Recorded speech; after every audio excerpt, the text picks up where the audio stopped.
अशा प्रकारच्या सभांना किंवा यांना सुशिक्षित समाज फारसं वेळ देतो असं कुठेही आपल्याला बघायला मिळत नाही. असू द्या मित्र, या ठिकाणी प्रीतम म्हात्रे यांचा विजय सुकर करण्यासाठी आपण सर्वजण जमलेलो आहोत. या ठिकाणी प्रामुख्याने 3 उमेदवारांमध्ये ही लढाई होणार आहे.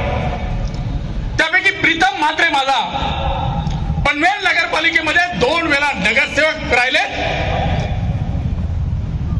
एक 5 वर्ष ते विरोधी पक्ष नेते राहिले. म्हणजे प्रशासनाची पूर्ण जाणीव आहे, सुशिक्षित आहे, वडील त्याचे उद्योगपती आहेत आणि खऱ्या अर्थानं समाजसेवा करण्याच्यासाठीच ते आमदारकीच्या निवडणुकीमध्ये तुमच्या आमच्या पददलित समाजाला उद्धार करण्यासाठी ते या ठिकाणी उभे राहिलेले आहेत.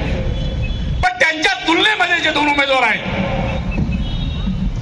एकाने 5 वर्ष आमदारकी 14 ते 19 मध्ये भोगली आणि दुसऱ्याने आता जो कालखंड चालू आहे 19 ते 24 याच्यामध्ये आता सिटिंग आमदार आहे.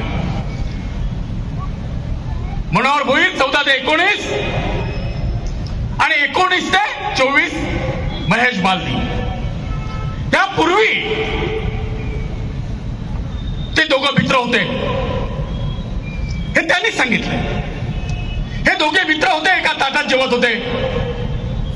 याचा अर्थ त्यांच्या सगळ्या सवयी त्या सारख्या असणार. त्यांनी इथं असलेल्या बहुसंख्य आगरी समाजावर या महेश बालदींनी काही टिप्पणी केली, त्याचा समाचार योग्य रीतीने चालू आहे.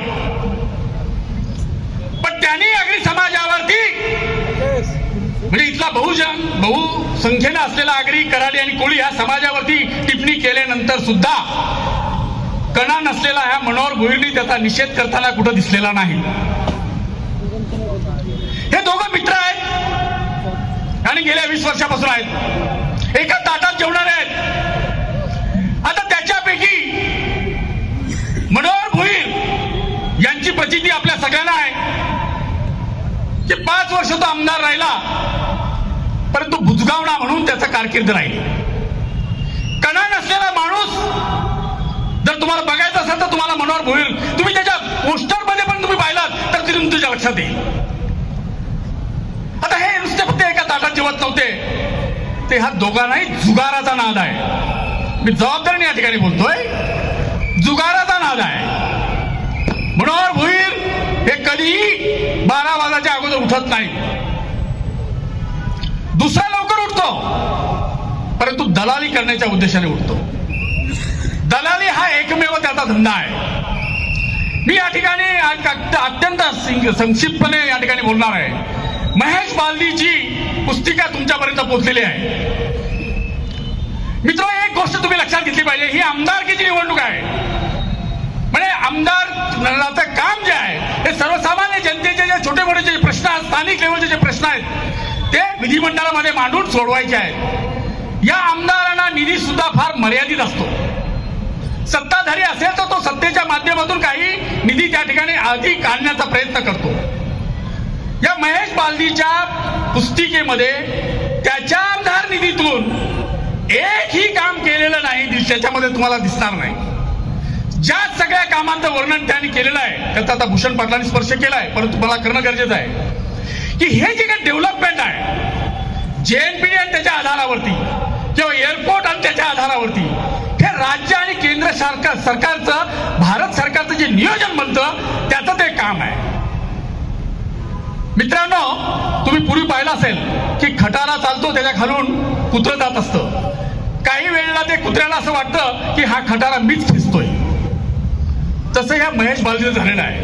म्हणजे राज्य आणि केंद्र सरकारच्या नियोजनामध्ये जे प्रकल्प उभे राहिले तो त्याच्या पुस्तकीत छापतो आणि सांगतो की ते मीच केलेत. म्हणजे जसा खटाऱ्याच्या खालून जाणाऱ्या कुत्र्याला काही काळ वाटतं की हा खटारा बैल नाही मीच खेचतोय.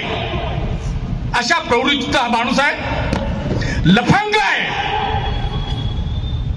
आणि दुसऱ्या बाजूने बोलायला झाला तर या ठिकाणी असलेला बहुसंख्य समाजाचा अपमान करण्याचा जो प्रयत्न करतो. कारण काही 4-2 लोक 10-20 लोक आपल्या इथल्या समाजाचे त्यांनी हाताशी धरले, त्याला गुलाम केलेले आहेत आणि त्यांच्या माध्यमातून तो इथल्या लोकांवर, बहुसंख्य असलेल्या लोकांवरती टिप्पणी करतो.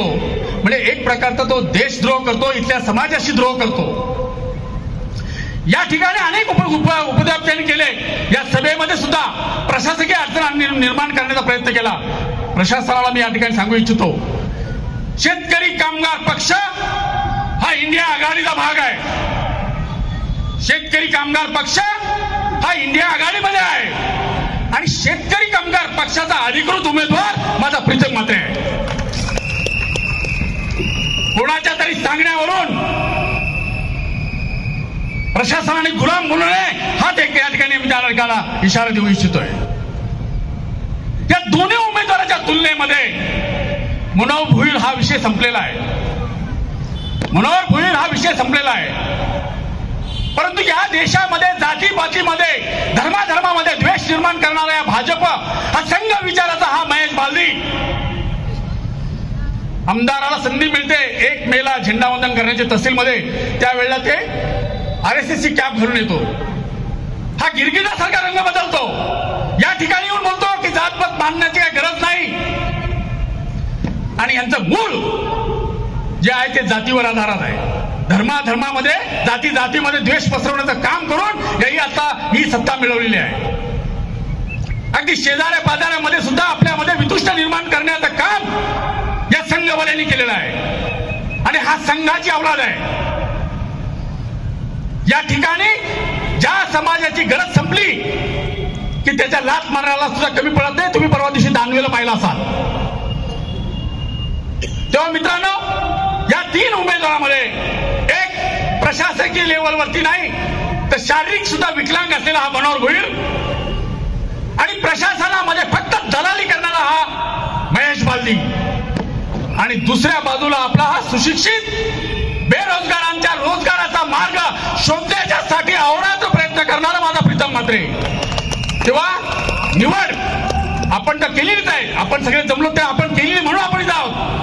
परंतु आपल्या आजूबाजूला असणाऱ्या लोकांना आता आपल्याला सावध करायचं आहे आणि या विषारी हे विष, जातीपातीचं विष चालवणारा फक्त दलाली ज्याचा उद्देश आहे त्या महेश बालदीला आपल्याला या ठिकाणून हद्दपार करायचा आहे, पूर्णपणे हद्दपार करायचा आहे. आणि ती हद्दपार करण्यासाठी ही शिट्टी आजपासून 20 तारखेच्या संध्याकाळी 6-7 वाजेपर्यंत ती वाजत राहिली पाहिजे असं आव्हान मी तुम्हाला करतो. आणि प्रीतम म्हात्रेंना फार मोठ्या फरकाने आपण निवडून द्यावं. त्यांना निवडून आणण्यासाठी, त्यांच्या मताधिक्यामध्ये वाढ करण्यासाठी आपण प्रयत्न करावेत असं मी या ठिकाणी आव्हान करतो आणि आज इथंच थांबतो. जय हिंद, जय महाराष्ट्र.